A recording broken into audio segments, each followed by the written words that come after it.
గోవింద గోవింద గోవింద గోవింద.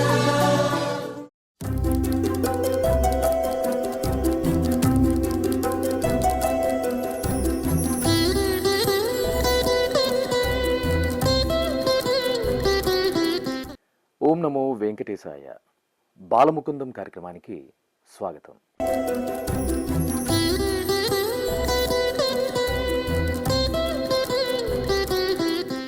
బాల్యం అనేది ఒక దైవదత్తమైన వరం. ఆ బాల్యంలో భక్తి సంస్కారం తోడైతే ఆ చిన్నారులే రేపటి ధర్మ ప్రచారకులు. మన సనాతన ధర్మాన్ని, సాంప్రదాయ కళలను తమ చిట్టి హృదయాల్లో నింపుకున్న చిన్నారుల అద్భుత వేదిక బాలముకుందం. బాలముకుందం కార్యక్రమానికి విచ్చేసినటువంటి చిన్నారులకు, కార్యక్రమ విశ్లేషకులుగా విచ్చేసినటువంటి సంస్కృత విద్యాపీఠం అధ్యాపకులు శ్రీ తనూజ్ విష్ణువర్ధన్ గారికి స్వాగతం. కార్యక్రమంలో ముందుగా శ్లోక పఠనం.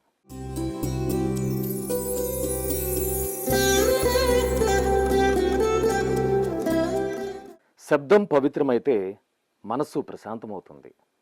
చిన్నారుల గొంతుకు నుండి వెలువడే శ్లోకాలు దేవతల ఆశీస్సుల వలె మనపై కురుస్తాయి. కార్యక్రమంలో చక్కటి శ్లోక పఠనంతో మన ముందుకు రాబోతున్నారు చిన్నారి. ఆహ్వానిద్దాం. ఓం నమో వెంకటేశాయ. నా పేరు పార్థాదిత్య.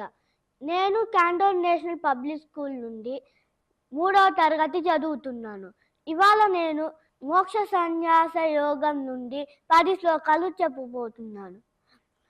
అర్జున ఉవాచ సన్యాసస్య మహాబాహో తత్వమిచ్ఛామి వేదితుం త్యాగస్య చ హృషీకేశ పృథక్కేసి నిషూదన కామ్యానాం కర్మణాం న్యాసం సన్యాసం కవయో విదుః సర్వకర్మ ఫలత్యాగం ప్రాహుశ్త్యాగం విచక్షణః త్యాజ్యం దోషవదిత్యేకే కర్మ ప్రాహుర్మనీషిణః యజ్ఞదాన తపః కర్మ న త్యజ్యమితి చాపరే నిశ్చయం శృణు మే తత్ర త్యాగే భరత సత్తమా త్యాగో హి పురుష వ్యాఘ్ర త్రివిధః సంత కీర్తితః యజ్ఞదాన తపః కర్మ న త్యజ్యం కార్యమేవ తత్ యజ్ఞోదాన తపశ్చైవ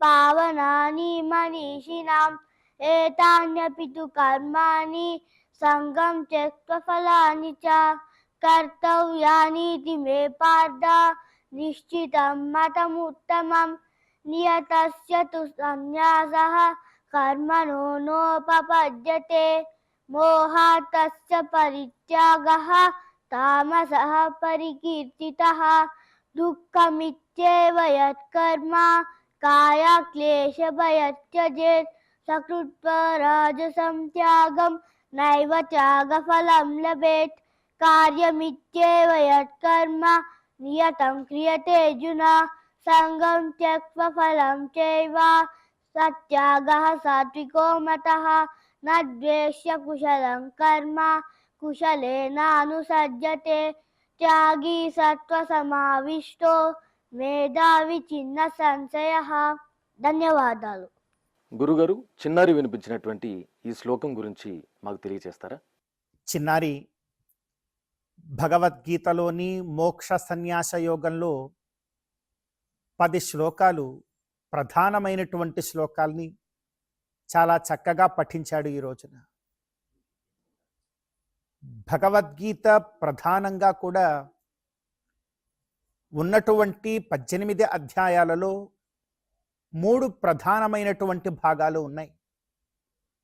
కర్మ షట్కము, భక్తి షట్కము, జ్ఞాన షట్కము అని చెప్పి. వీటన్నిటి యొక్క సారం ఏమిటి అనంటే, మనం ప్రతి కార్యములోనూ కూడా సన్యసనము కనుక చేసినట్లయితే ముక్తిని పొందుతాము అనేదే సారం. అయితే మరి సన్యసనం చేయడం అంటే ఎలాగా అంటే, దీని సారం కర్మఫల త్యాగము చేయడము. ఈ కర్మఫల త్యాగం చేయడం అంటే ఏమిటో ఈ అబ్బాయి ఈ రోజున పఠించినటువంటి ఆ 10 శ్లోకాలలో అంతర్లీనంగా చాలా గొప్పగా కూడా ఉద్బోధింపబడి ఉన్నది సాక్షాత్తు భగవానుడైనటువంటి ఆ కృష్ణ పరమాత్మ ద్వారా. ఇవి ఎంతో ప్రధానమైనటువంటి శ్లోకాలు భగవద్గీతలో. ఈ శ్లోకాలను పఠించినటువంటి ఈ చిన్నారికి ఆ భగవంతుడి యొక్క అనుగ్రహం సదా సర్వదా ఎల్లవేళలా ఉండాలి అని మనసారా కోరుతున్నాం. బాలముకుందం కార్యక్రమంలో రెండవ అంశం ఏకపాత్రాభినయం.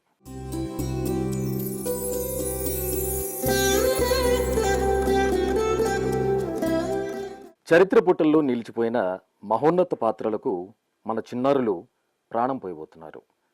ఇది కేవలం నటన కాదు, ఆ పాత్రలోని ధర్మాన్ని మనకు గుర్తు చేసే ప్రయత్నం. ఇప్పుడు ఏకపాత్రాభినయంతో మన ముందుకు రాబోతున్నారు చిన్నారి. వీక్షిద్దాం, ఆనందిద్దాం. ఓం నమో వెంకటేశాయ. నా పేరు మేడూరి దేవహర్ష. శ్రీ చైతన్య పాఠశాలలో 8వ తరగతి చదువుతున్నాను. ఈరోజు కవి సామ్రాట్ విశ్వనాథ సత్యనారాయణ ఏకపాత్రాభినయం చేయబోతున్నాను. ఓం నమో వెంకటేశాయ. సాహితీ ప్రియులందరికీ నా హృదయపూర్వక నమస్కారాలు. ఏమిటి, నన్ను ఇంకా పోల్చుకోలేదా? తెలుగు భాషకు జ్ఞానపీఠ గౌరవాన్ని తొలిసారిగా అందించిన వాడిని, 1000 పడగలు నవలతో తెలుగు వారి గుండెల్లో గూడు కట్టుకున్న వాడిని నేనే, మీ విశ్వనాథ సత్యనారాయణ. అందరూ నన్ను కవి సామ్రాట్ అని పిలుస్తూ ఉంటారు, కానీ నేను మాత్రం సరస్వతీదేవి సేవకుణ్ణి మాత్రమే. నా దృష్టిలో తెలుగు అంటే కేవలం భాష కాదు, ఒక సంస్కృతి, ఒక జీవన విధానం. అందుకేనేమో నేను రాసిన రామాయణ కల్పవృక్షంలో సీతారాముల కథని నా తెలుగు నుడికారంతో మన తెలుగుదనం ఉట్టిపడేలా రాశాను.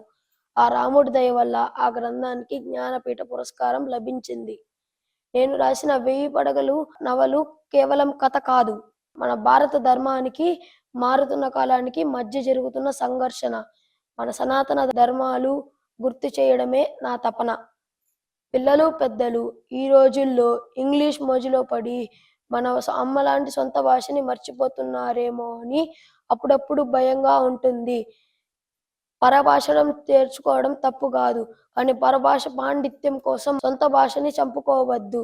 నేను రాసిన నవలలు ఒక మహాసముద్రం, అందులో మునిగితే గాని తెలియదు తెలుగు ఎంత తీయనిదో.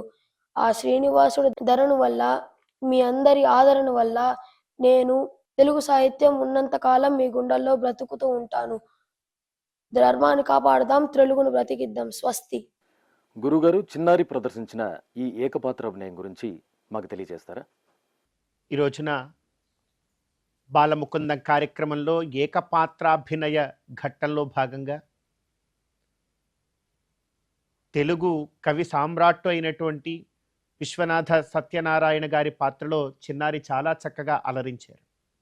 నిజమైనటువంటి తెలుగు పంచకట్టు, వస్త్రధారణ, అదేవిధంగా వారి యొక్క కవితలలో ఉండేటువంటి మాధుర్యాన్ని యథాశక్తి చిన్నపిల్లవాడు ఏకపాత్రాభినయంలో మనకు తెలియచెప్పే ప్రయత్నం చేశారు.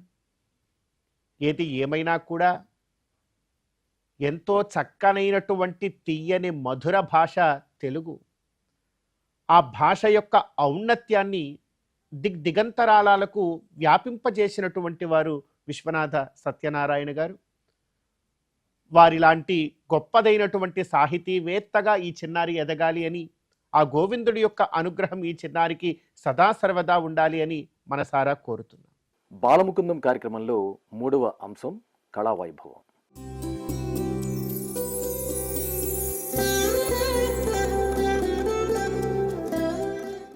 పాటలో పరవశం, నాట్యంలో నమ్మకం కళాకారుడికి దేవుడికి మధ్య ఉన్న ఏకైక వారధి. చిన్నారులు తమలోని ప్రతిభను ఆ పరమాత్మకు ఎలా అంకితం చేస్తారో ఆ అభినయ కళా వైభవాన్ని ఇప్పుడు వీక్షిద్దాం, ఆనందిద్దాం. అందరికీ నమస్కారం. నా పేరు పరిణయశ్రీ. నేను 8వ తరగతి చదువుతున్నాను. నా పేరు శ్రీ సాయి సంజన. నేను 8వ తరగతి చదువుతున్నాను. నా పేరు శ్రేయ. నేను 8వ తరగతి చదువుతున్నాను. మేము పాడబోయే అభంగ నామదేవ కీర్తన.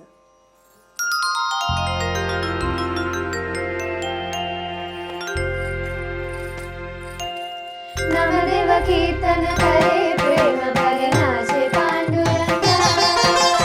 నామదేవ కీర్తన కరే ప్రేమ భగనాశే పాండురంగా. జనాభాయి హరిదేవ మోలో అభంగా. జనాభాయి హరిదేవ మోలో అభంగా. నామదేవ హరి నామదేవ హరి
గురుగారు, చిన్నారి ప్రదర్శించిన ఈ కళా వైభవం గురించి మాకు కొంచెం తెలియజేస్తారా?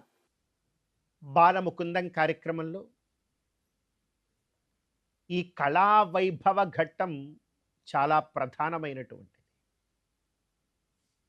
ఈ కళా వైభవంలో వివిధ రకాలైనటువంటి వాద్యములను నేర్చినటువంటి చిన్నారులు, లేదా గాన కళను అభ్యసిస్తూ ఉన్నటువంటి చిన్నారులు, చిత్రలేఖన కళను అభ్యసిస్తూ ఉన్నటువంటి చిన్నారులు, నాట్యమును అభ్యసిస్తూ ఉన్నటువంటి చిన్నారులు వారి వారి యొక్క కళల్ని ఇక్కడ ప్రదర్శించడం జరిగింది.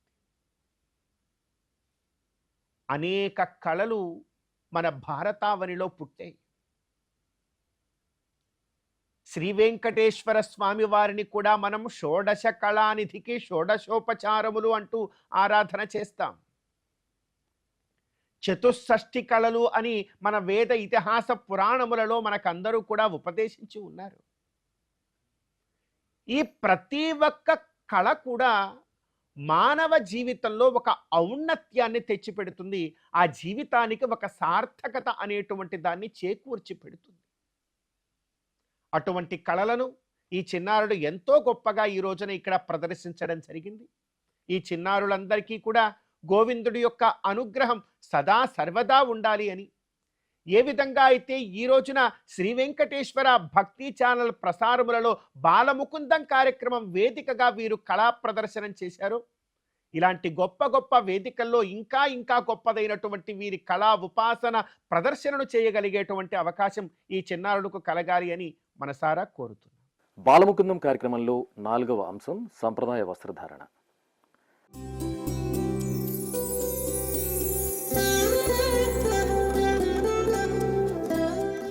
వస్త్రధారణ మన వ్యక్తిత్వానికి నిదర్శనం. అలాంటి వస్త్రధారణ వెనుక ఉన్న సంస్కృతిని తెలియచేయడానికి మన ముందుకు రాబోతున్నారు చిన్నారి.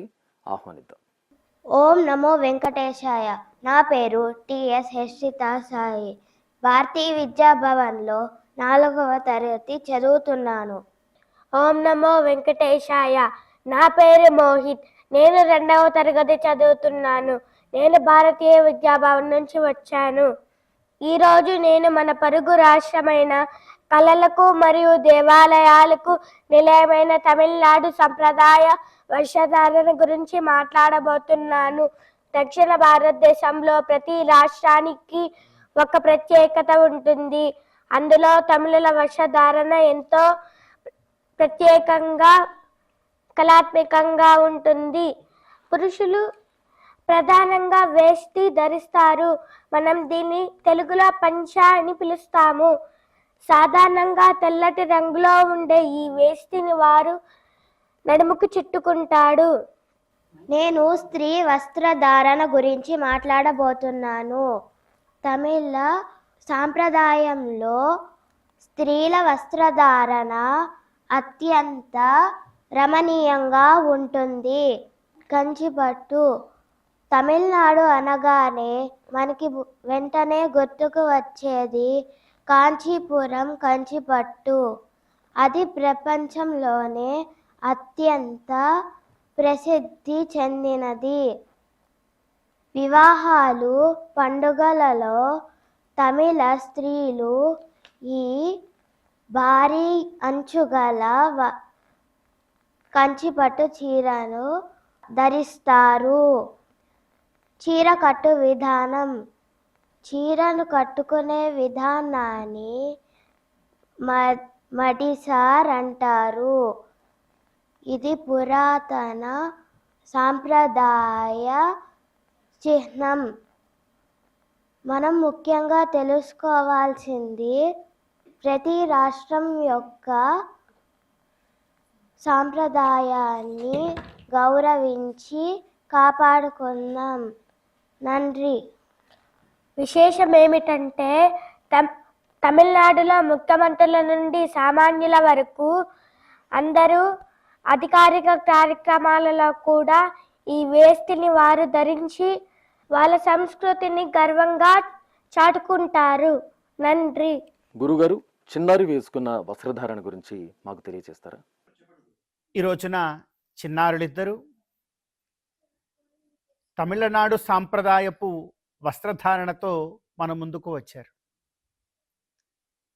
ముఖ్యంగా తమిళనాడు సాంప్రదాయం ఎంతో పటిష్టంగా ఉంటుంది. దానికి గల కారణం పెక్కు కొలది ఆలయాలు ఆ రాష్ట్రంలో ఎక్కడ చూసినా కూడా చాలా గొప్పగా చారిత్రక ఆలయాలన్నీ కూడా ఉండడం.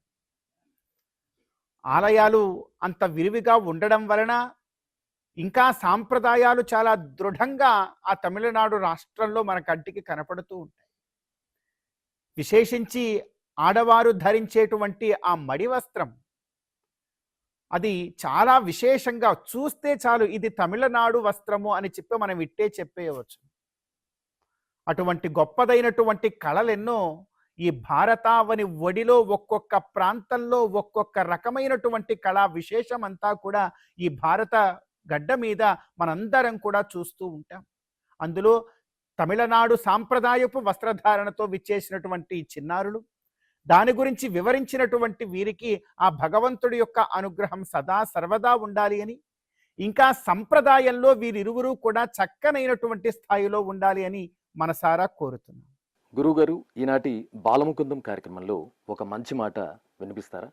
యథాహ్యేకేన చక్రేణ నరథస్య గతిర్భవేత్ తథా పురుషకారేణ వినా దైవం న సిద్ధ్యతి.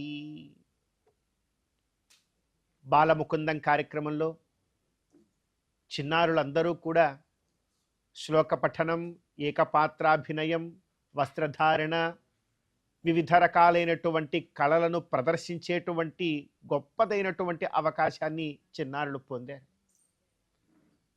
చిన్నారులందరికీ కూడా ఒకటే సూచన, భగవద్ అనుగ్రహం చేత ఈ రోజున ఈ శ్రీ వెంకటేశ్వర భక్తి ఛానల్ వేదికగా మీ యొక్క కళను ప్రదర్శించగలిగేటువంటి అవకాశాన్ని ఆ భగవంతుడు గోవిందుడు మనందరికీ కూడా అందించాడు. భగవద్ అనుగ్రహం అనేటువంటిది తప్పక మనందరికీ అత్యవసరం. కేవలం భగవద్ అనుగ్రహం మాత్రమే మనల్ని బయటపడవేస్తుందా అంటే కాదు, పురుష ప్రయత్నము కూడా చాలా అవసరం. ఈ రోజున మీ వంతు ప్రయత్నం మీరు ఎంతో కొంత మీ తల్లిదండ్రుల యొక్క ప్రోద్బలంతోనో గురువుల యొక్క ఆశీస్సులతోనో చేశారు కనుక ఈ రోజున భగవద్ అనుగ్రహంతో ఈ వేదికకు వచ్చి మీ కళను ప్రదర్శించగలిగేటువంటి భాగ్యాన్ని పొందారు. అదేవిధంగా మన స్వప్రయత్నము రవ్వంతా కూడా లేకపోతే కేవలము భగవద్ అనుగ్రహము మాత్రమే మనల్ని తీసుకుని వెళ్ళి ఎక్కడో శిఖరాలలో కూర్చొని పెట్టేస్తుంది అనుకుంటే మాత్రం పొరపాటే. అందుకే పెద్దలు మనకెంతో చక్కగా అంటూ ఉన్నారు, యథా ఏకేన చక్రేణ న రథస్య గతిర్భవేత్ అని. ఒక రథము చక్కగా మార్గంలో వేగముగా ముందుకు సాగాలి అంటే ఆ రథానికి 2 చక్రాలు ఉంటాయి. ఆ 2 చక్రాలు కూడా సమాంతరంగా పరిగెట్టాలి. అందులో ఒక చక్రము భగవద్ అనుగ్రహం అయితే ఒక చక్రము మన యొక్క స్వప్రయత్నం. అటువంటి స్వప్రయత్నంలో ఈ చిన్నారులందరూ కూడా సాఫల్యాన్ని పొందాలి అని చెప్పి గోవిందుణ్ణి మనసారా కోరుకుంటూ ఉన్నాం. ఇటువంటి ఇంకా ఎన్నో ఎన్నో గొప్ప కళా ప్రదర్శనలు చేయగలిగేటువంటి అవకాశం మీ అందరికీ కలగాలి అని గోవిందుణ్ణి మనసారా ప్రార్థన చేస్తున్నాం. వీక్షించారుగా ఈనాటి బాలముకుందం కార్యక్రమంలో తమ ప్రతిభతో మనందరినీ ఎంతగానో అలరించారు చిన్నారులు. వారికి స్వామి అమ్మవారి ఆశీస్సులు ఎల్లప్పుడూ ఉండాలని కోరుకుంటూ తిరిగి మరో బాలముకుందం కార్యక్రమంలో మళ్ళీ కలుద్దాం. ఓం నమో వెంకటేశాయ.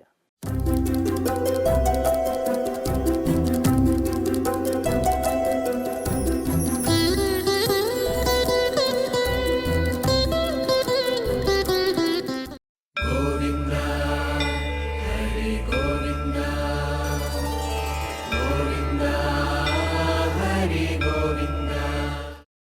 ఓం నమో